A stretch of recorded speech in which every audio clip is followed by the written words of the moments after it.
Thank you, everyone. Amazing to meet you all. Thank you so much to SNU, all of the professors, the deans, all of the students for inviting me today. I was invited to give a talk on a nonlinear career paths. How many of you are undergraduate students here? Okay, great. How many of you are postgrad, PhD? Okay, incredible. How many of you are engineers? And what about like liberal arts or business, science? Okay, incredible. How many of you are not sure what you want to do when you grow up? Okay, amazing. How many of you want to work at NVIDIA when you grow up? Yeah, you just like, amazing. So I had a pretty untraditional career path before I got to NVIDIA. Before I got to NVIDIA, I actually was classically trained to be a chef. I worked really hard in high school. I prepared all of my university applications in order to go study to be an electrical engineer, like both of my parents. My mom and my dad are both electrical engineers. And at the very last minute, my dad tells me, hey, I don't think that you're really in love with engineering. Why don't you do something you're really, really passionate about? You should do something that you really fall in love with. And I think that you're in love with cooking. So I withdrew my applications. I submitted only one application to the best culinary school in the world, which was Culinary Institute of America, and I attended there. And then after that, I worked in kitchens in Miami, in New York, in the Bay Area. After that, through that, I learned how to be a sommelier. I studied fine wines and spirits. I did this in London and Paris.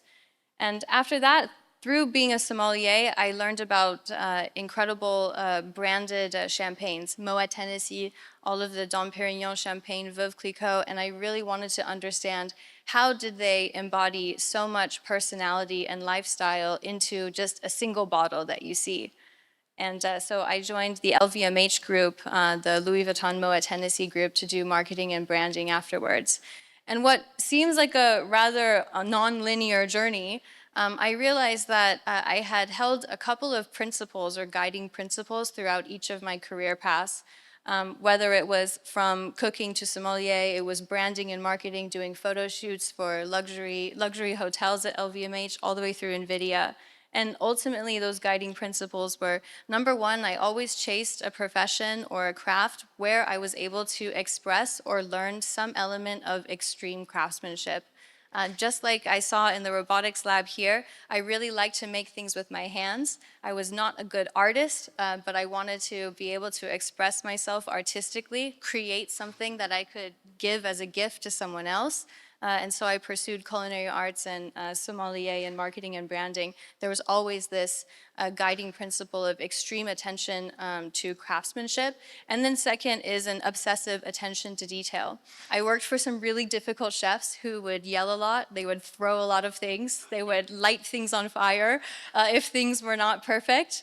I worked for LVMH, which has an extreme obsession to every detail, every luxury store, every brand that they represent. Every little piece is always looked after. And then finally, I always wanted to work for companies or brands that, even if they were 200 years old, like LVMH Group, or some of the brands in that portfolio, they were able to maintain the essence of their brand, but they were able to constantly reinvent themselves over time. And so I realized that even if I had a very nonlinear career journey, there were three things that mattered to me the most. And so I always selected something for my next step that aligned to all three of these principles. And after LVMH, I got an MBA, and I decided, okay, I need to choose my next career path. I wanted to ensure that it embodied, the next company I worked for embodied each of these three things, and the one that I chose was ultimately NVIDIA. And being at NVIDIA is a privilege of a lifetime. I get to work with some of the world's best engineers, researchers, developers, artists, marketers. I see Amia right there, she's incredible. And it's really such a privilege because it is a family business, but not just because I get to work with my own family, but because really the NVIDIA employees, we are like one big family, all working on this one big mission together. And it's been really such a privilege to see NVIDIA grow up from a gaming company, and we have such a long and illustrious relationship with Korea, with gaming, all of esports. How many of you grew up playing video games? Yeah. How many of you had a GeForce in your PC? Amazing. How many of you play esports? Okay, incredible. So cool. So it was incredible to see NVIDIA grow up from a gaming company. We're still a gaming company, but to an AI infrastructure company. And today I get to work on really exciting next frontier of AI, physical AI, which I saw the next frontier right in these labs with these incredible students.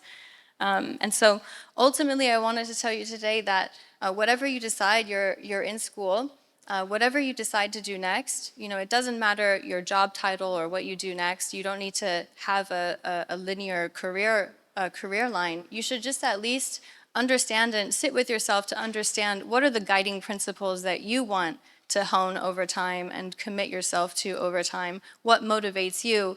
And what feels special to you, and what are you passionate about that motivates you over time. And so ultimately, if I were to go back and back to your age and tell myself, give myself some advice as a student, I would probably tell myself to do three things. Number one, I would choose those guiding principles: craftsmanship, attention to detail, ability to reinvent. Second thing is, as students, you guys you're in the safest place of your life. You should try as many scary things as possible. Try to go move abroad, go experience an internship into a company that you're very intimidated by. Meet new people that have a very different experience than you. But I think in school, I wish that I was a bit more courageous and more brave and not so shy, that I could try more scary things. I think this is now the time that you can take the most amount of risk, you can experiment the most, because you're still in school. And so try as many things as possible, especially the things that are scary to you, because those are going to be the experiences in which you grow the most. And then finally, in the age of AI, many people are scared that AI is going to take jobs, but we need to remember that a job's task is different than a job's purpose. As software engineers, your job is not to write code, that's a task. Your job is to invent new products, solve problems. Mechanical engineers, your job is not to manually design this CAD file or manually run these simulation experiments. Your job is to invent a new machine or invent a new robot. And so just remember that in the age of AI, you need to separate your job's task from its purpose and embrace AI. Get on the rocket ship of AI. How many of you use AI today for all of your school? Well, professors, close your eyes, okay? All the professors, close your eyes. Okay, now how many students, how many do you use AI? Okay, incredible. Well, I think now is really an incredible time. I was just telling all the professors and the president of your university before, I'm so envious that you get to be a student now, because having AI as a student is such a game changer. You get a personal AI tutor that will identify your strengths and weaknesses, that will sit and be as patient with you as possible. You get to learn so many new things, and you can have a companion that can help build or create or make things with you. So it's such an incredible time. But I hope to leave you with just a couple of things that I would have told myself when I was your age. And then I'm really excited to have this panel and answer some of your questions. So thank you.